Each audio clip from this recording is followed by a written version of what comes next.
رمضان مبارک کا مہینہ ہے، لوگ چھوٹی چھوٹی افطاری کروا رہے ہیں، ہم لوگ اتنی بڑی افطاری کروائیں گے، اتنی بڑی کہ دنیا دیکھے گی۔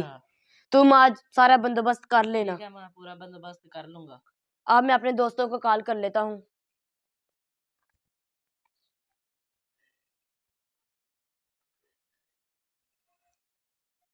السلام علیکم رانا صاحب، کیا حال ہے؟ ٹھیک ہے؟ آج ہمارے ڈیرے پر افطاری ہے، آپ نے ضرور آنا ہے۔ شکریہ۔ میں وکیل صاحب کو کال کر لیتا ہوں۔ السلام علیکم وکیل صاحب، کیا حال ہے؟ ٹھیک ہے؟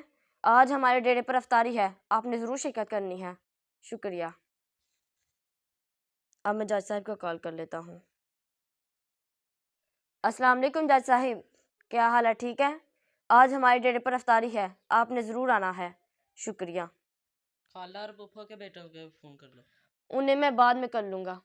اب میں امام صاحب کے پاس جاتا ہوں، انہیں پابند کر کے آتا ہوں کہ آج افطاری ہے، آج انہیں افطاری پر ضرور شرکت کرنی ہے۔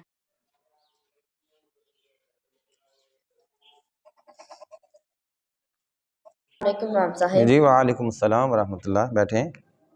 امام صاحب آج ہمارے ڈیرے پر افطاری ہے، آپ نے ضرور آنا ہے۔ جی ضرور، میں انشاءاللہ ضرور آؤں گا۔ کون کون افطاری پہ آ رہا ہے؟ رانا صاحب آ رہے ہیں، جج صاحب آ رہے ہیں، وکیل صاحب آ رہے ہیں، اور کچھ میرے خالہ اور پھپھو کے بیٹے آ رہے ہیں۔ تو کیا آپ نے کسی غریب کو دعوت نہیں دی؟ نہیں، ہم نے کسی غریب کو دعوت نہیں دی۔ تو یہ کیسی افطاری ہوئی؟ یہ ہماری پنجابی کی ایک مثال ہے کہ انا ونڈے چرینیاں پہنچوں اپنیاں۔ تو آپ نے خالہ اور پھپھوں کے بیٹوں کو بلا لیا، رانا صاحب کو بلا لیا، وکیل صاحب کو، جج صاحب کو بلا لیا، لیکن آپ نے کسی غریب کو افطاری کی دعوت ہی نہیں دی۔ نبی علیہ الصلوۃ والسلام نے فرمایا کہ وہ سب سے بری دعوت وہ ہے جس میں کوئی غریب شامل نہ ہو۔ تو آپ کو چاہیے تھا کہ جیسے آپ نے اپنے خالہ اور پھپھو کے بیٹوں کو بلایا، جج صاحبان کو بلایا، وکیل صاحبان کو بلایا، اور دیگر جو چودھری صاحبان ان کو بلایا، تو وہاں آپ کو چاہیے تھا کہ آپ غرباء، یتامیٰ اور مساکین کو بھی بلاتے، تاکہ آپ کی افطاری جو ہے وہ اللہ کی بارگاہ میں جلدی مقبول ہو جاتی۔ میں یہ نہیں کہہ رہا کہ آپ اپنی خالہ اور پھپھو کے بیٹوں کو نہ بلائیں، اپنے دوستوں کو نہ بلائیں، لیکن ساتھ غریبوں، یتیموں اور مسکینوں کو بھی بلائیں۔ اصل تو افطاری ان کے لیے ہے۔